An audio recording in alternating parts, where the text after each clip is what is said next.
नमस्कार दोस्तों, जैसा कि अब आपको पता चल गया होगा कि कल रात 12 बजे पाकिस्तान की नेशनल असेंबली ने इमरान खान को वोट आउट कर दिया, मतलब प्राइम मिनिस्टर पद से हटा दिया। इमरान खान की सरकार जा चुकी है। इसको लेकर मैंने डिटेल से ये वीडियो बनाया था आज सुबह ही, आई एम श्योर आपने ये देखा होगा। लेकिन अब क्वेश्चन आता है कि आगे क्या होगा।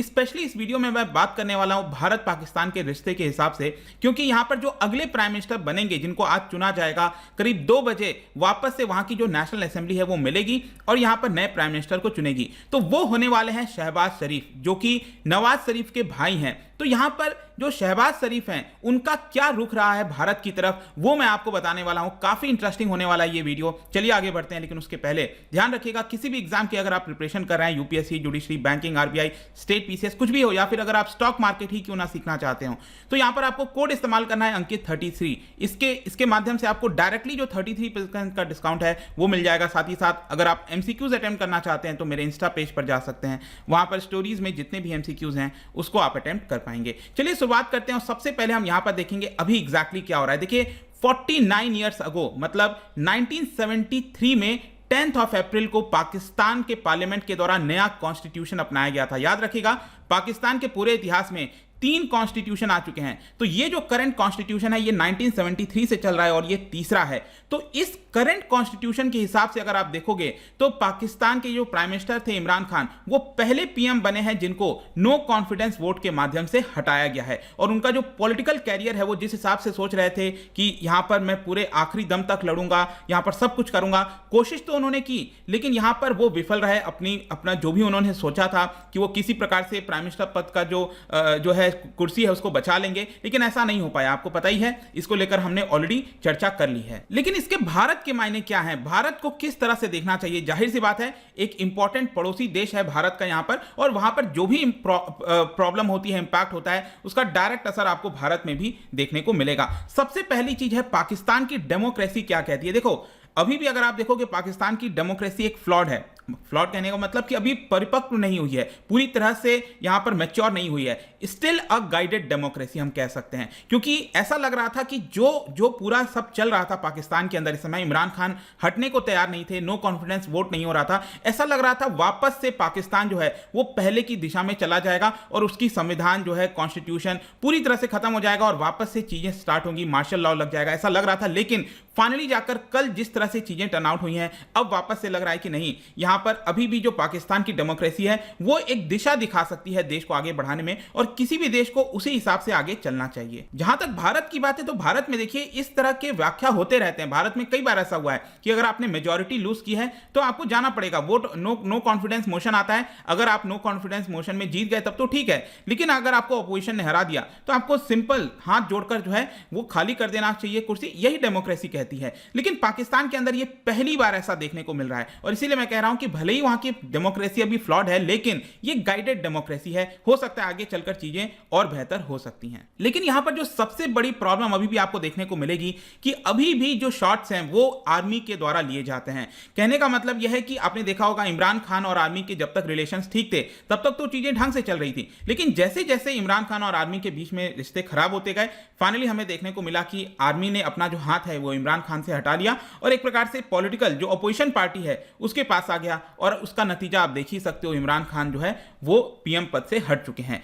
दूसरा यहां पर हमें जो चीज देखनी चाहिए वो था अभी जो जियोपॉलिटिक्स के अंदर बदलाव हो रहा है। रशिया यूक्रेन क्राइसिस के बीच में आपको बहुत सारे चेंजेस देखने को मिलेंगे। हिस्टोरिकली अगर आप देखोगे तो पाकिस्तान और यूएस के रिलेशन काफी अच्छे रहे हैं, लेकिन यहां पर जिस तरह के काम किए गए इमरान खान के द्वारा, आपको याद होगा 24 फरवरी को जिस दिन इन्वेजन किया गया था, उसी समय इमरान खान पाकिस्तान से रवाना होकर रशिया चले गए व्लादिमीर पुतिन से मिलने, और जिसकी वजह से वेस्टर्न कंट्रीज के माध्यम से यूएस जो है वो काफी ज्यादा नाराज हो गया कि आप मॉस्को मत जाओ, उनके द्वारा डायरेक्टली बोला गया। लेकिन उसके बाद भी यहां पर जो इमरान खान है वो गए, और उसकी वजह से आप कह सकते हो इमरान खान को बहुत नुकसान हुआ। कहीं ना कहीं आर्मी नहीं चाहती थी इस चीज को, क्योंकि अभी भी आर्मी और बहुत सारी जो पॉलिटिकल पार्टीज हैं वो यूएस के साथ ही खड़े रहना चाहते हैं, ऐसा देखने को मिलता है। जहां तक इंडिया फैक्टर की बात है, देखिए अभी जो भी कुछ हुआ है ना, वैसे पाकिस्तान के अंदर जब भी आप देखोगे तो भारत एक बहुत बड़ा फैक्टर होता है। इनफैक्ट इमरान खान की आप जब भी स्पीच सुनो, वो कहीं ना कहीं मोदी और मतलब जो पॉलिटिकल पार्टीज हैं, जो चीज है वो बार बार भारत का उसमें जिक्र करते हैं। लेकिन इस बार जो भी कुछ हो रहा था पाकिस्तान में,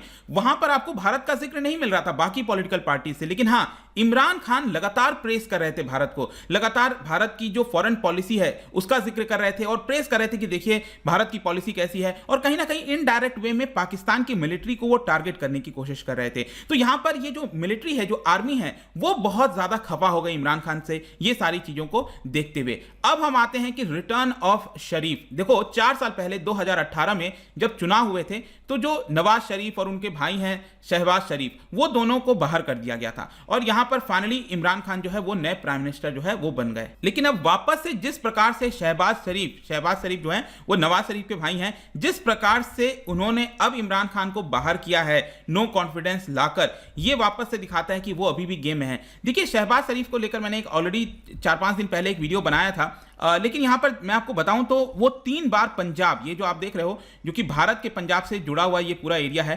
वैसे पंजाब पाकिस्तान में आप देखोगे तो बहुत बड़ा एरिया है, ये प्रोविंस आपको देखने को मिलेगा, सबसे ज्यादा आबादी यहीं पर रहती है, सबसे ज्यादा प्राइम मिनिस्टर यहीं से चुने जाते हैं, आर्मी के चीफ चुने जाते हैं, तो एक बहुत ही इंपॉर्टेंट ये प्रोविंस है पाकिस्तान का। तो पंजाब के 3 बार चीफ मिनिस्टर रह चुके हैं शहबाज शरीफ, जो कि अगले प्रधानमंत्री होने जा रहे हैं। तो अगर मैं आपको उनके बारे में बताऊं तो देखो उनका अगर आप रुख देखोगे ना भारत के साथ, तो कहीं ना कहीं रिश्तों को सुधारने का रहा है। देखिए अभी तक तो ऐसा ही रहा है, मैं आपको कुछ एग्जांपल बताता हूं यहां पर, अब आगे मुझे नहीं पता, हो सकता है आगे ये रुख बदल जाए, लेकिन अभी तक अगर आप देखोगे ना शहबाज शरीफ, उनका कहीं ना कहीं रुख अक्सर से भारत के साथ रिलेशन बेटर हो ऐसी करने की कोशिश हुई है। मैं आपको एग्जांपल बताता हूं, 2018 की बात है जब डोनाल्ड ट्रंप और जो नॉर्थ कोरिया के लीडर हैं किम जोंग उन, दोनों के बीच में आपको याद होगा मुलाकात हुई थी 2018 में। तो उस समय शहबाज शरीफ जब पंजाब के चीफ मिनिस्टर थे, उन्होंने यहां पर बोला था कि अगर यूएस और नॉर्थ कोरिया के लीडर्स एक साथ मिल सकते हैं तो क्यों ना वही पॉसिबिलिटी हम भारत और पाकिस्तान में भी देखें। सिंगापुर समिट, सिंगापुर में यह हुआ था, डोनाल्ड ट्रंप और किम जोंग उन में जो समिट हुई थी, तो Singapore summit between USA and North Korea should set a good precedent for Pakistan and India to follow. तो कहीं ना कहीं वो पीस को सपोर्ट करने की कोशिश कर रहे थे। इसके अलावा मैं आपको बताऊं तो वो भारत का जिक्र करने से थोड़ा सा बचने की कोशिश करते हैं। एक मेन कारण यह भी है कि नवाज शरीफ ने यहां पर एक ऐसा रिमार्क दिया था जिसकी वजह से काफी अटैक किया गया था नवाज शरीफ, मतलब उनके जो बड़े भाई हैं जो कि इस समय लंदन में हैं, नवाज शरीफ के ऊपर बहुत अटैक हुआ था। वो उसका कारण मैं आपको बताता हूं। उन्होंने मुंबई अटैक को लेकर कुछ बोला था और यह कहा था कि मिलिटेंट ऑर्गेनाइजेशंस अभी भी पाकिस्तान के अंदर एक्टिव है, क्या हमें उनको बॉर्डर क्रॉस करके मुंबई भेजना चाहिए और 150 लोगों को मार देना चाहिए। मतलब कि उन्होंने निंदा की थी इस बात को, नवाज शरीफ ने इस बात को निंदा की थी कि हमें ऐसा नहीं करना चाहिए था, लेकिन फिर भी ऐसा हुआ, जिसकी वजह से नवाज शरीफ के ऊपर बहुत अटैक किया गया था। इनफैक्ट मैं आपको बताऊं तो नवाज शरीफ से मिलने, आपको याद होगा, प्राइम मिनिस्टर मोदी अचानक से चले गए थे। वो अफगानिस्तान गए थे प्राइम मिनिस्टर मोदी, और अचानक से वापस आते समय, भारत आते समय वो पाकिस्तान में रुक गए और कुछ देर के लिए नवाज शरीफ से मुलाकात की, उनकी जो बेटी की शादी थी वहां पर वो अटेंड करने गए थे। तो एक ऐसा लग रहा था पॉजिटिव माहौल बन रहा है, लेकिन कहीं ना कहीं आर्मी एक तरफ और ये लोग जो है ना यहां पर लगातार अटैक करने लगे। इमरान खान तो भयंकर अटैक पर आ गए कि किस तरह से नवाज शरीफ मिल सकते हैं प्राइम मिनिस्टर मोदी से, और उन्होंने उसका जम के फायदा उठाया था 2018 के इलेक्शन में। और इसी की वजह से आप देखोगे तो यहां पर अब आज के डेट में नवाज शरीफ पाकिस्तान में नहीं रह सकते, उनको बाहर जाना पड़ा है, लंदन में है वो इस समय।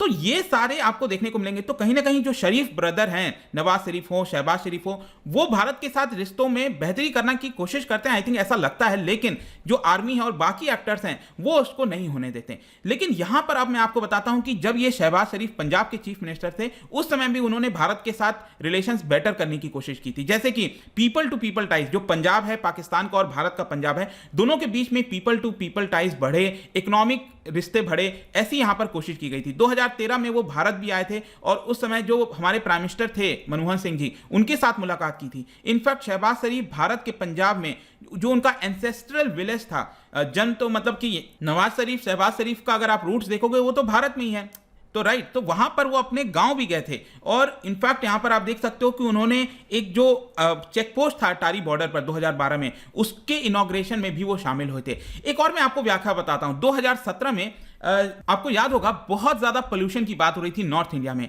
तब यहां पर उन्होंने क्या किया था, पंजाब के जो चीफ मिनिस्टर हैं, हमारे पंजाब के चीफ मिनिस्टर उस समय थे अमरिंदर सिंह जी, तो उनको यहां पर एक चिट्ठी लिखी थी शहबाज शरीफ ने, क्योंकि शहबाज शरीफ पाकिस्तान के पंजाब के चीफ मिनिस्टर थे। तो उन्होंने यहां पर एक लेटर लिखा था, let us join hands for securing a prosperous future. और जो दोनों जो प्रोविंस हैं, जो पंजाब, दोनों तरफ के पंजाब हैं, वहां के लोगों के लिए बेहतरी हो, एनवायरमेंटल पोल्यूशन हटे, स्मॉग को लेकर हम यहाँ पर कुछ इशू को सॉल्व करने की कोशिश करें, ऐसा उन्होंने यहाँ पर खत लिखा था। तो इन सब चीजों से जाहिर होता है कि वो कहीं ना कहीं भारत और पाकिस्तान के रिलेशंस के लिए बेटर रहे हैं। लेकिन क्या वो अब पॉसिबल होगा जब ये प्राइम मिनिस्टर बनेंगे, अभी क्या ये उनके लिए पॉसिबल हो पाएगा? बहुत मुश्किल है कहना, क्योंकि एक चीफ मिनिस्टर रहना एक अलग बात होती है, लेकिन पंजाब का जो पाकिस्तान के प्राइम मिनिस्टर रहना वो एक अलग बात हो जाएगी यहाँ पर। तो किस तरह से वो चीजों को हैंडल करेंगे, आर्मी को और बाकी पॉलिटिकल पार्टीज को। और यहाँ पर कंक्लूजन में मैं यही कह सकता हूं कि पिछले 2-2.5 साल से आप देखोगे ना, एटलीस्ट 2-3 साल से, तो इमरान खान ने इतना ज्यादा डिफिकल्ट कर दिया था कि भारत और पाकिस्तान के रिलेशन अच्छे नहीं हो पा रहे हैं। इसका मेन कारण ये है कि वो पर्सनली अटैक करते थे लगातार प्राइम मिनिस्टर मोदी को, बीजेपी को, आरएसएस को। तो आप खुद सोच के देखो, भारत में तो यहां पर बीजेपी शासन में है, अगर आप पर्सनली इस तरह के रिमार्क्स दोगे, आप कोई भी स्पीच उठाकर देख लो इमरान खान का, हर समय यहां पर वो बार बार मोदी के मतलब पर्सनल रिमार्क्स देते थे, हिटलर और बाकी जैसे व्यक्तियों से कंपेयर किया जाता था। तो ये सारी चीजें लगातार अगर आप करोगे तो क्या भारत पाकिस्तान के रिलेशन कभी अच्छे हो पाएंगे? नहीं हो पा रहे थे। तो कहीं ना कहीं अब यहां पर ऐसा लग रहा है कि उनके जाने के बाद शायद मैं कह रहा हूं, क्योंकि अभी भी चीज़ें पक्की नहीं हैं, अब बहुत मुश्किल है भारत पाकिस्तान के रिलेशन में थोड़ा सा बेहतरी हो, यही आशा करते हैं। बट ये जो पूरी कहानी थी, आई होप कि आपको हर एक चीज़ अच्छे से समझ में आ गया होगा।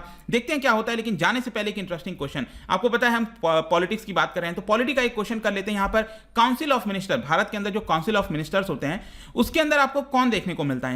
यहाँ पर आपको बताना है। इसका राइट आंसर आपको पता ही है, मेरे इंस्टाग्राम पर तो मिलेगा ही, वहां पर अगर आप नहीं हो कोई बात नहीं, टेलीग्राम से भी ले सकते हैं इसका सही उत्तर। मैं कई सारे जो एमसीक्यूज हैं वो यहाँ पर स्टोरीज में डालता रहता हूँ। बाकी अगर आपको पीडीएफ चाहिए तो टेलीग्राम पर आइए, अलग अलग सोशल मीडिया पर भी आप जुड़ पाएंगे। और जैसा मैंने बताया, किसी भी एग्जाम की तैयारी कर रहे हैं आप, हमारे ऐप पर जा सकते हैं, वेबसाइट पर जा सकते हैं, वहां पर कोड इस्तेमाल करिए अंकित 33। आई होप कि वीडियो आपको पसंद आया होगा। मिलता हूं आपसे next time. Till then, thank you very much, see you soon.